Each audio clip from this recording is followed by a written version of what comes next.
बिस्मिल्लाहिर्रहमानिर्रहीम। इय्याका नअबुदु व इय्याका नस्तईन।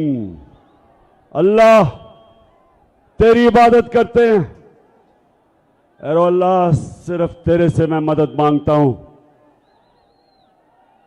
और हम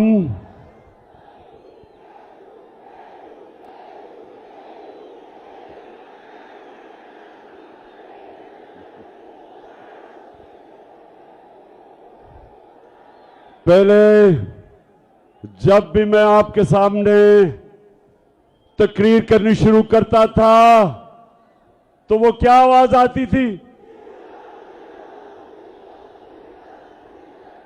डीजल। और ये अब एक नई आवाज आ रही है, ये क्या है? और मुझे आहिस्ता आहिस्ता पता चला कि मेलू का मतलब भालू है। अच्छा अमरदान, आपको पता है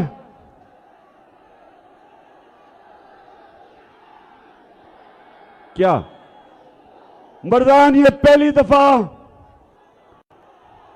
मैं मर्दान से इलेक्शन लड़ रहा हूं। आपने आज सब मुझे बताना है कि आप अपने कप्तान को हारने नहीं देंगे। अच्छा, मैंने सुना है कि मौलाना कासिम जो मेरे मुखालिफ हैं, मैंने सुना है वो एक अच्छा इंसान है। मैंने उसके ऊपर अच्छी बातें सुनी है कि दीनी आदमी है। तो मौलाना कासिम, मैं तो हर दीनी आदमी, हर अच्छे इंसान की मैं इज्जत करता हूं,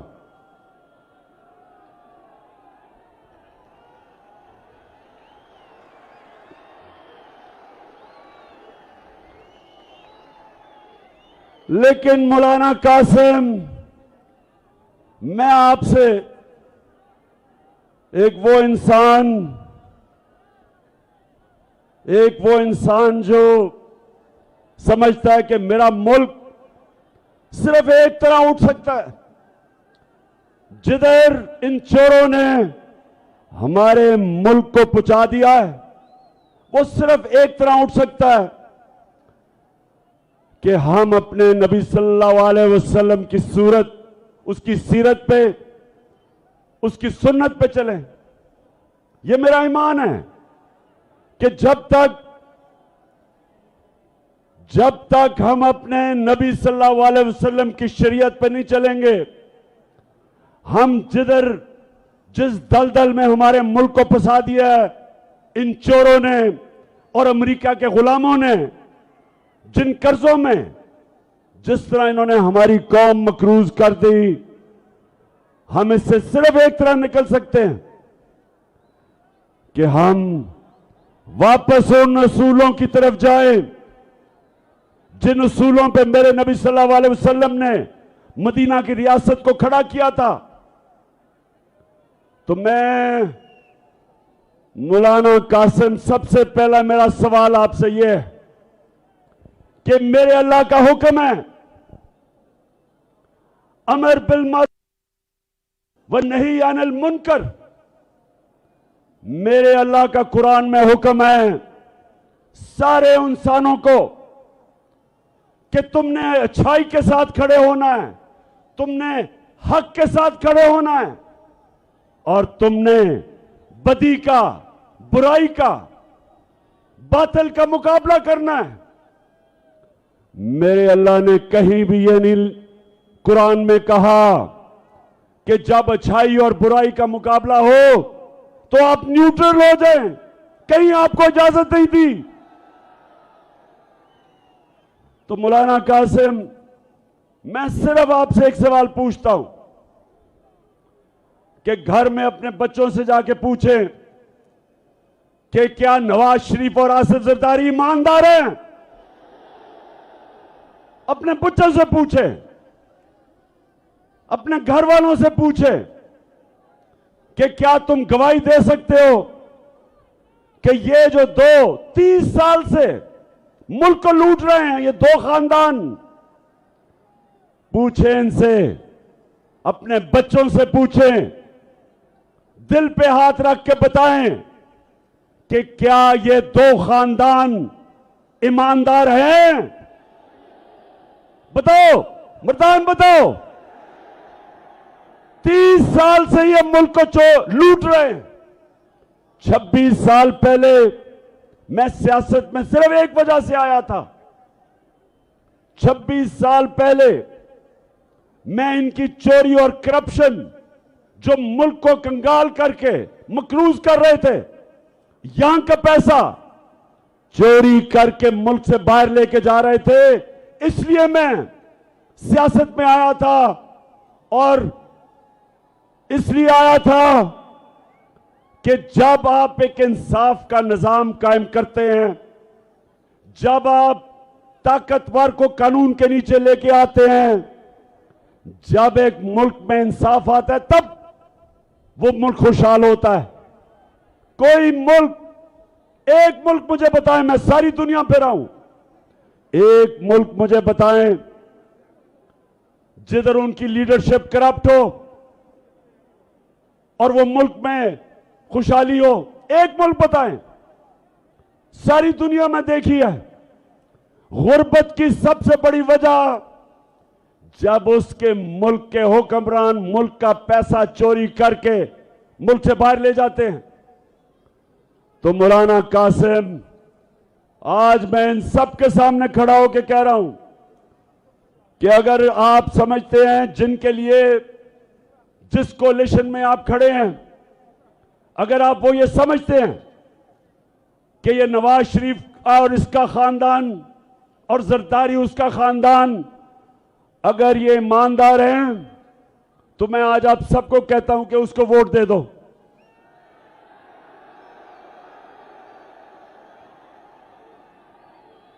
लेकिन मौलाना कासिम साहेब, इनके ऊपर तो चोरी पे किताबें लिखी हुई हैं। इनके ऊपर तो बीबीसी ने 2 फिल्में बनाई हुई हैं इन दोनों की चोरी पे। इनके ऊपर किताबें हैं इनकी चोरी की। मौलाना कासिम, मुझे जवाब दो, मेरे ऊपर हर रोज नई एफआईआर कटती है, हर रोज मैं अदालत में जाता हूं, हर रोज मैं जमानत लेता हूं। मौलाना कासिम मुझे बताए, मैं क्यों लंदन नहीं भाग जाता? मैं क्यों नहीं मुल्क छोड़ के जाता? मैं अदालत में भी इनका मुकाबला करता हूं, इन चोरों का, और मैं जमीन पे जाके अपनी कौम को जगाता हूं, अपनी कौम को बताता हूं कि मेरी कौम का कोई मुस्तकबिल नहीं, किसी कौम का भी कोई मुस्तकबिल नहीं जिसके ऊपर चोर मुसल्लत हो, जिनके ऊपर अरबों रुपए के केसेस हो।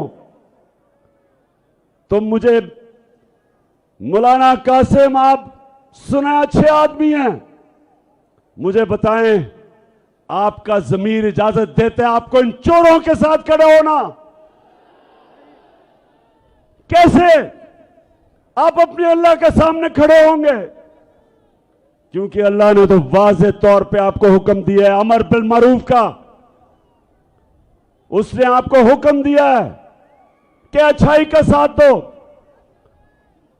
और अगर आप ये समझते हैं कि इमरान खान करप्ट है और फिर चले जाएं इसके साथ, लेकिन अगर इमरान खान करप्ट होता तो वो भी आज दुम दबा के नवाज शरीफ की तरह मुल्क से बाहर भागा होता।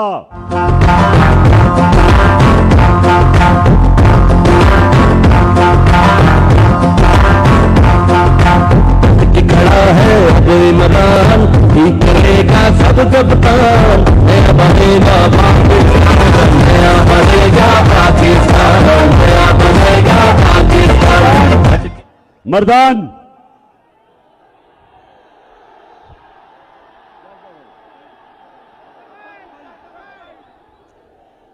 तख्त भाई, लेकिन जिला तो मर्दान है। तख्त भाई सुनो। अच्छा तख्त भाई फिर से हाथ उठा के बताओ, आपने मुझे हारने नहीं देना। मैं सबकी जिम्मेदारी लगा रहा हूं, जितने यहां खड़े हैं मैं सबकी जिम्मेदारी लगा रहा हूं कि आपने घर घर जाके लोगों को निकालना है। ये जो चोर हैं इनके साथ मिला हुआ है इलेक्शन कमिश्नर, एक बदयानतदार आदमी, इनके साथ मिलके इसने कम से कम 10 से 15 हजार जाली वोट डलवाई हुई है और हमने 10 से 15 हजार जाली वोट के बावजूद इनको शिकस्त देनी है। मुर्दान जब मैं तख्त भाई तख्त भाई बड़ा वैसे जज्बा है आपको अपने तख्त भाई होने का। मैं अच्छा तख्त भाई, हाँ अच्छा तख्त भाई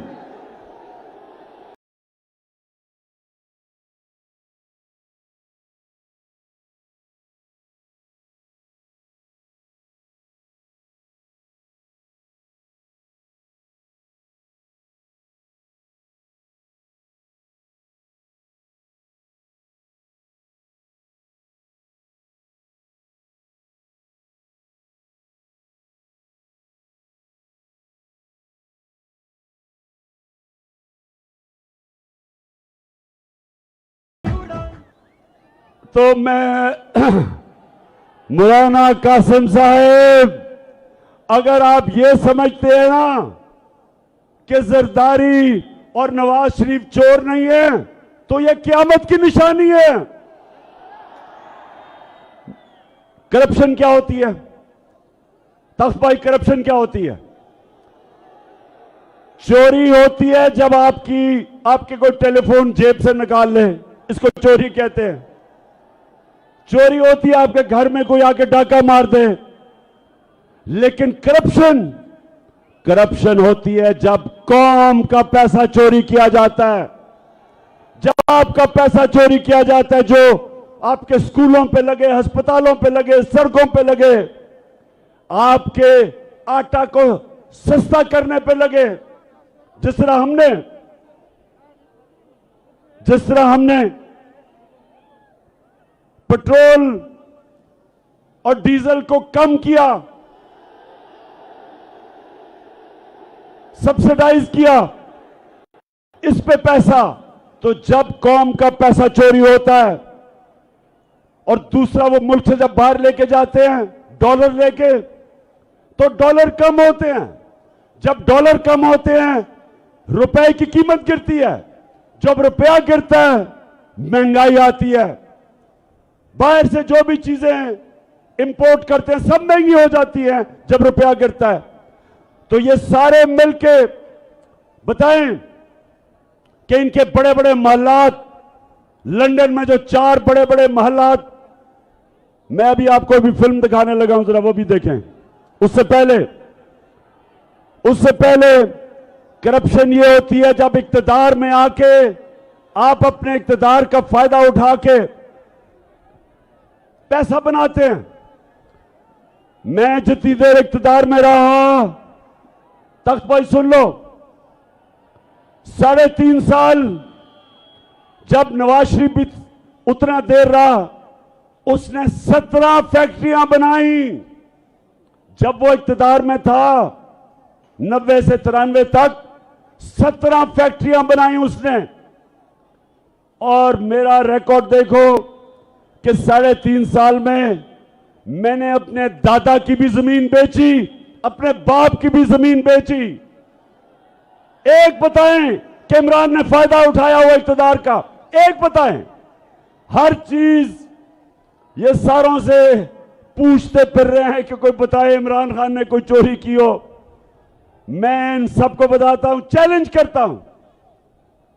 करता हूं तुम्हें कि कभी किसी प्राइम मिनिस्टर ने ऑफिस में आके इतना मुल्क का कम पैसा खर्च नहीं किया, इतना पैसा बचाया नहीं। मेरा चैलेंज है इन चोरों के मुकाबले में।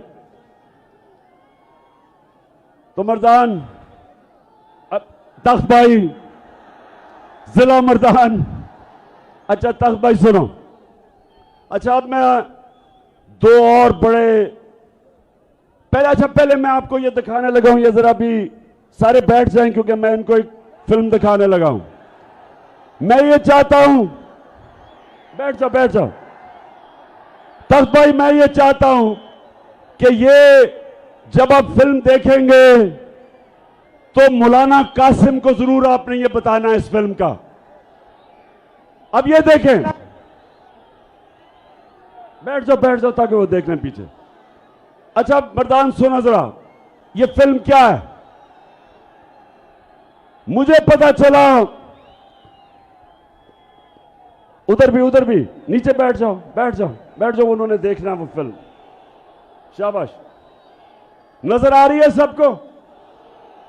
अच्छा अब पहले मैं बैकग्राउंड बता दूं कि मुझे पता चला कि लंदन के सबसे महंगे इलाके के अंदर 4 अरबों रुपए के महलात ये नवाज शरीफ ने खरीदे अपनी बेटी के नाम पे। ये आज से कोई 10-11 साल पहले की बात है।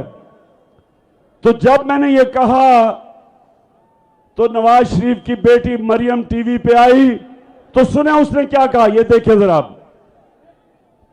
मुझे लगा कि आप लोगों को बेवकूफ नहीं बना सकते। मेरी सेंट्रल लंदन में प्रॉपर्टीज तो दूर की बात है, मेरी पाकिस्तान में भी कोई प्रॉपर्टी नहीं है। मैं अपने वालिद के पास है, और मुझे समझ नहीं आई कि मेरी और मेरी वालदा की और बहन भाइयों की प्रॉपर्टीज ये कहाँ से निकाल के ले आए हैं। मेरे नाम पाकिस्तान में कोई प्रॉपर्टी नहीं है, ये तो रियल की बात है। सुन लिया, कहती कि मेरी लंदन तो छोड़ो, पाकिस्तान में भी मेरी बेचारी की कोई प्रॉपर्टी नहीं है, मैं तो एक गरीब लड़की हूं। अच्छा अब मरियम को नहीं पता था कि वो सच का खुदा है, अल्लाह हक है, उसका वादा है कि आज नहीं तो कल सच सबके सामने आ जाएगा। अब उसको नहीं पता था कि 4 साल के बाद एक इंटरनेशनल इंकशाफ होता है, पैनामा पेपर्स, और उसके अंदर ये आ जाता है। उधर उनको पुलिस नीचे क्या तासु कहना, हाँ अच्छा। तो अब मरियम को नहीं पता होता कि वो तो इंटरनेशनल एक इंकशाफ हो जाता है, और उसमें क्या होता है, उसमें पता चलता है कि वो जो 4 महंगे महल थे वो मरियम के नाम पे थे। अब जरा ये आपने मौलाना कासिम को जरूर दिखाना है। अब जरा जाए उसका भाई क्या कहता है। अल्हम्दुलिल्लाह पे इस बात को तस्लीम करता हूँ कि अल्हम्दुलिल्लाह पाक यून के ऊपर जो अपार्टमेंट्स हैं वो अल्हम्दुलिल्लाह हमारे हैं। मैं इस बात को तस्लीम करता हूँ कि उनको ऑफशोर कंपनीज नेस्को लिमिटेड और नीलसन लिमिटेड जो है उनको ओन करती हैं, और मैं आपको ये भी अर्ज करता हूँ उनको होल्ड कर रही है इस वक्त मरियम नवाज शरीफ, मेरी हमशीरा जो है। ठीक है जी, समझ गए? खुद तस्लीम करता है कि ये जो 4 बड़े महंगे अरबों रुपए के जो महल्लात हैं वो हमारे भी हैं, और मेरी बहन मरियम नवाज शरीफ उसकी मालिका है। सुन लिया? पहले कहती कि मेरे पास तो लंदन छोड़ो पाकिस्तान में भी कुछ नहीं है। जब इंकशाफ हुआ कि लंदन के सबसे महंगे इलाके में अरबों रुपए के 4 महलात इनके, ये क्यों इसने झूठ बोला? तख्त भाई क्यों झूठ बोला? क्योंकि चोरी का पैसा था, इसके बाप ने पैसा चोरी करके बाहर लेके गया था। अच्छा अब जब पकड़ी गई, अब मरियम, मैंने कभी किसी को, अब जरा ये अगली मैं वीडियो दिखाने लगा हूं, जरा गौर से देखना। मैंने अपनी जिंदगी में, तख्त भाई, मैंने कभी अपनी जिंदगी में इतने सीधे मुंह से झूठ किसी को नहीं बोलते देखा जितना मरियम बोलती है। अब ये देखें जरा, ये क्या कह रही है। हसन हुसैन के पास आज जो भी है वो एक अरबपति दादा के पोते हैं, उस अरबपति दादा के पोते हैं जो 1960s और 70s में पाकिस्तान का अमीर तरीन इंसान था। ये जो एसेट्स हैं, ये जो बिजनेस के लिए पैसा है, ये सारा दादा से डायरेक्टली बच्चों को ट्रांसफर हुआ। सुन लिया? कहती अब ये कह नहीं सकती थी। देखिए, मैं आपकी तरबियत भी कर रहा हूं ना तख्त भाई, मैं आपकी तरबियत भी कर रहा हूं। अच्छा, अब इसने क्यों कहा कि जी वो वालिद की नहीं? क्योंकि वालिद का जिस वक्त नाम लेती तो सबको पता था कि वालिद के पास तो पैसा ही नहीं था वो प्रॉपर्टी लेने का। तो उन सबको पता चल जाना था कि वालिद ने अवाम का पैसा चोरी करके लिया। तो कहती दादा का है। अब दादा दुनिया में नहीं था। अब दादा को कौन कहे कि दादे के पास है या नहीं है? अच्छा, अब मरियम का जो दादा था वो शहबाज शरीफ का बाप है। मरियम का दादा शहबाज शरीफ का बाप है। अब शहबाज शरीफ अपने बाप के मुताल्लिक क्या कह रहे हैं, जरा आप ये देखें। मेरे खानदान को 22 खानदानों में शुमार नहीं होता था। मुझे इसके ऊपर बाइस फख्र है कि मेरे वालिद का ताल्लुक एक गरीब किसान के घराने से था। मेरे वालिद का ताल्लुक एक गरीब किसान के घराने से था। हिंदुस्तान से वो तख्त भाई सुन लिया? वो कहता है गरीब किसान था दादा, वो कहती अरबोपति था। और असल में सबको पता है कि क्या हुआ। मैं इसलिए मौलाना कासिम साहब, देख लो ये झूठों को देख लो। आप इनके साथ बैठे हैं, अमर बिल मारूफ। आप अमर बिल मारूफ के साथ नहीं, आप नही अनिल मुनकर के साथ बैठे हैं। आप एक दीनी आदमी हैं। आप कैसे चोरों के साथ जा सकते हैं? और मेलू नहीं लड़ा यहां से, वो 4 सत्ता से लड़ रहा है। और इंशाल्लाह फिक्र ना करो, इंशाल्लाह धांधली के बावजूद जीतेंगे। आपको पता है तख्त भाई, आपको पता है कि ना पाकिस्तान में जब मैं क्रिकेट खेलता था अपने अपने अंपायर होते थे। ना पाकिस्तान हिंदुस्तान में जीता था, ना हिंदुस्तान पाकिस्तान में जीता था। जब उनका मुश्किल वक्त आता था तो उनके अंपायर मदद करते थे। और मुझे अफसोस से कहना पड़ता कि हमारे अंपायर भी हमारे मदद करते थे। लेकिन एक दफा एक कप्तान पाकिस्तान से टीम हिंदुस्तान लेके गया और उनके अंपायरों के बावजूद हरा के आया उनको। वो आपका कप्तान था। इस तरह इंशाअल्लाह ये जो इलेक्शन कमिश्नर बददियानतदार आदमी जिसने 10 से 15 हजार जाली वोट डाले हुए हैं, मेरा चैलेंज है कि अवाम आज पाकिस्तान की हमारे साथ है।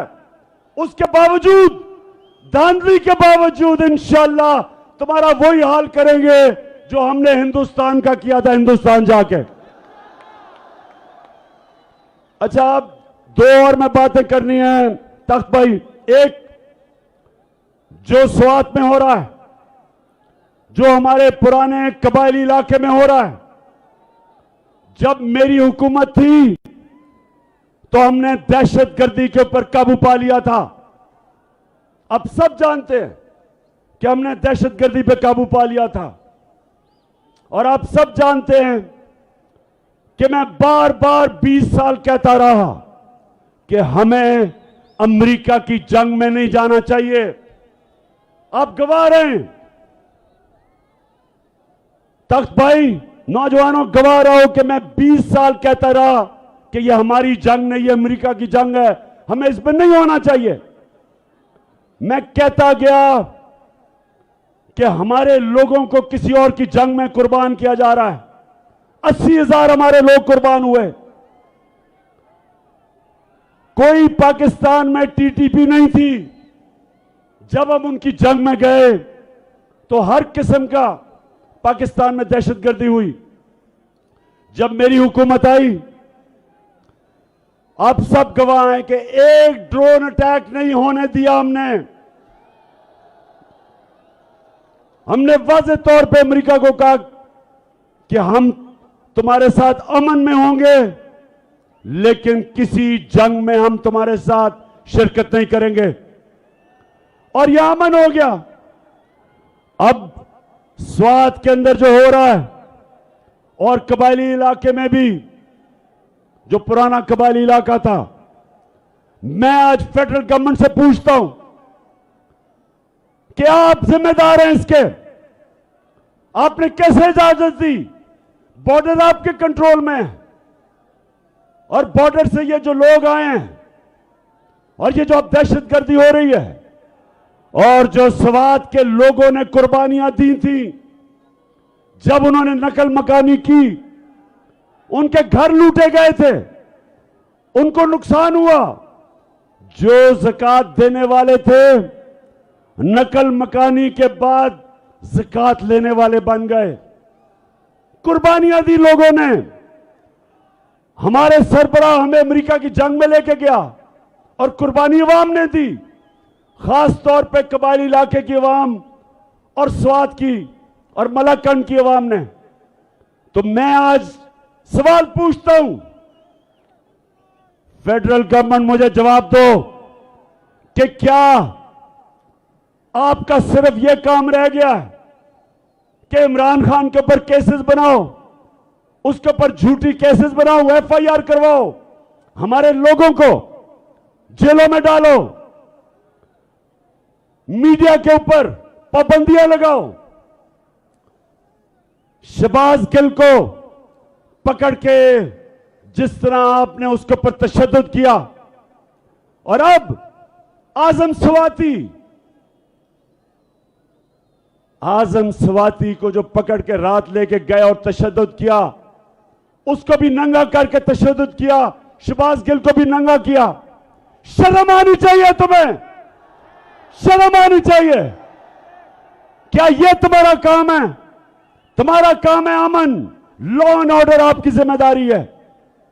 लॉ एंड ऑर्डर का यह हाल है कि सारे मुल्क में चोरियां डकैतियां हो रही हैं, स्ट्रीट क्राइम हो रही है। इधर इन इलाकों में जो स्वात के लोग निकले, क्यों निकले? स्वात के लोग इसलिए निकले कि उन्होंने बड़ी कुर्बानी दी थी जब हमें अमेरिका की जंग में लेके गए थे। तो अब आप जिम्मेदार हैं जो हो रहा है। और महमूद खान चीफ मिनिस्टर साहब, मैं आपको आज कह रहा हूं कि फेडरल गवर्नमेंट को से पूछें कि आप अगर जिम्मेदारी नहीं संभालेंगे तो फिर हमें संभालने दें, हम करेंगे, हम दहशतगर्दी के खिलाफ खड़े होंगे।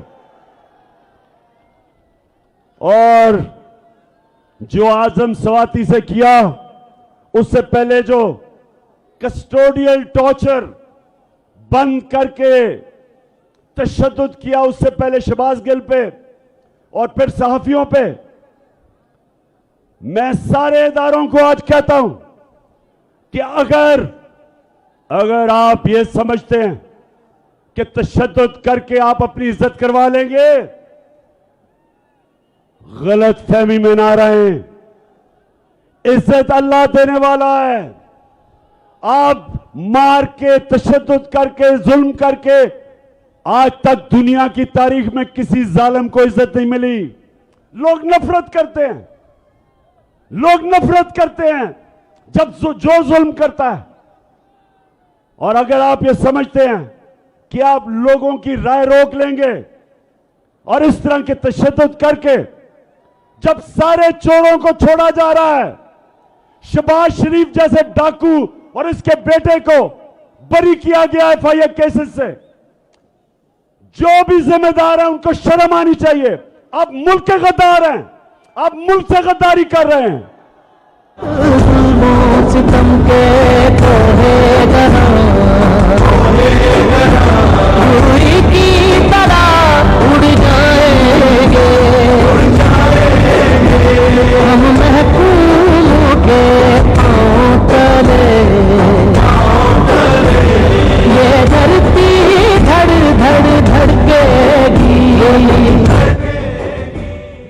भी इन चोरों को एनआरओ दे रहा है वो इस मुल्क का गद्दार है। मेरे नबी सल्लल्लाहु अलैहि वसल्लम ने आज से 1500 साल पहले कहा, उन्होंने कहा जो कौम छोटे चोरों को जेलों में डालती है और बड़े डाकुओं को नहीं पकड़ती वो तबाह हो जाती है, वो फना हो जाती है। जो भी आज ये बड़े चोरों को छोड़ रहा है और एनआरओ दे रहा है वो इस मुल्क का गद्दार है और हम मुकाबला करेंगे इनका। मैं निकलूंगा इनके खिलाफ, मैं अपनी कौम को तैयार करूंगा। और तख्त भाई आप तैयार हो जाएं, आप तैयार हो जाएं, मैंने कॉल देनी है आपको, ज्यादा देर नहीं है। फिर से तू अड़ जा, फिर से तू डट जा, फिर से वो बल्ला घुमा।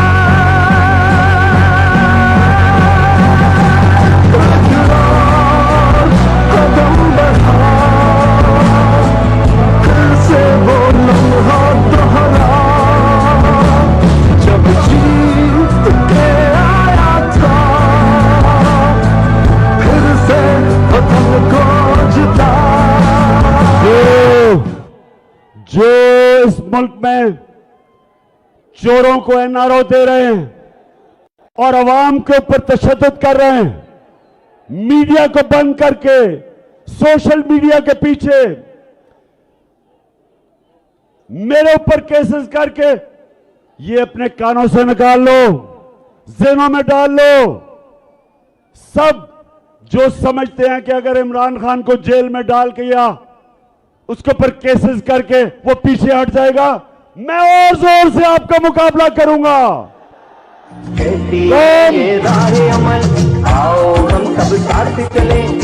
सारी कौम, मैं सारे पाकिस्तानियों को आज कह रहा हूं कि ये मुल्क का फैसला कुन वक्त है, ये मुल्क का फैसला कुन वक्त है।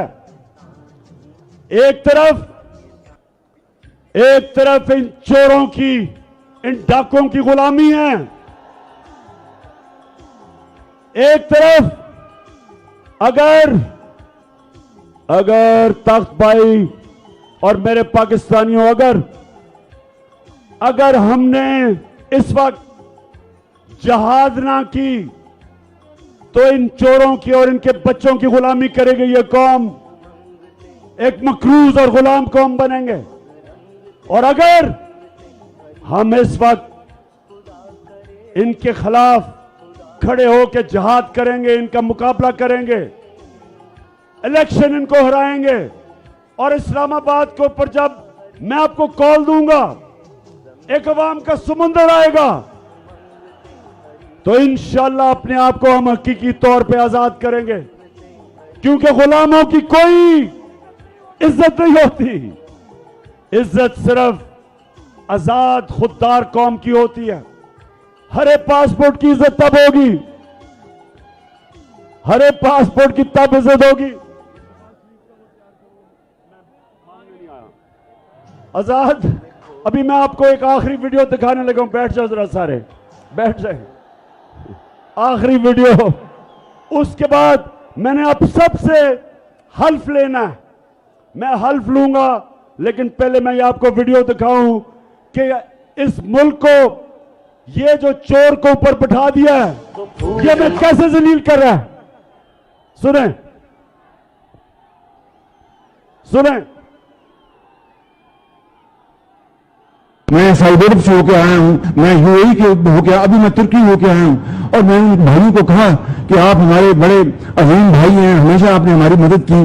और मैंने यही कहा, जब मैं आया हूं तो आप समझेंगे शायद ये मांगने आया, मैं मांगने नहीं आया, लेकिन मजबूरी है। हमारा जिस तरह माजी में 75 साल में आपने हमारा हाथ बटाया है, कुछ ऐसा आप हाथ बटा। मैंने कहा मैं वादा करता हूं कि इंशाअल्लाह हम पूरी कौम, हम मिलकर दिन रात मेहनत करेंगे, पसीना गड़ाएंगे, अपने पांव पे खड़े होंगे।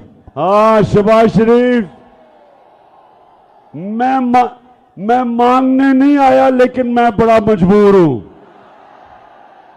आप मजबूर इसलिए हैं कि आपने, अपने भाई ने और जरदारी ने मुल्क का पैसा चोरी कर करके बाहर ले गए हो और लोगों को कह रहे हो कि जनाब हम मांगने नहीं आए लेकिन पैसा दे दो।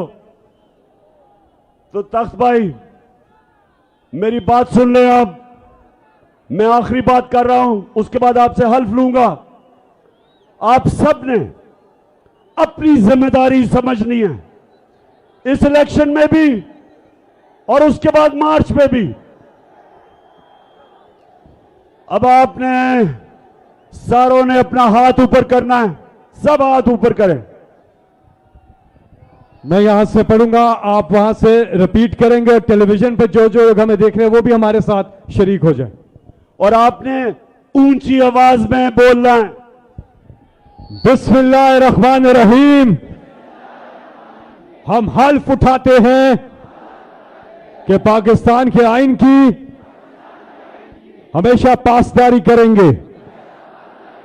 हम पाकिस्तान की खुद मुख्तारी का तहफ़्फ़ुज़ करेंगे कि हम कभी भी अल्लाह के सिवा किसी के सामने नहीं झुकेंगे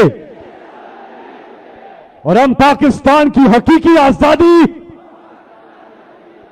के इस जिहाद में आखिर तक इमरान खान के शाना बशाना जद्दोजहद करेंगे और हर किस्म की कुर्बानी के लिए तैयार रहेंगे। अल्लाह हम सबका हामी और नासिर हो। हम सबका हामी और नासिर। तख्त भाई इस जबरदस्त शानदार जलसे का मैं आपको सलाम पेश करता हूं। अल्लाह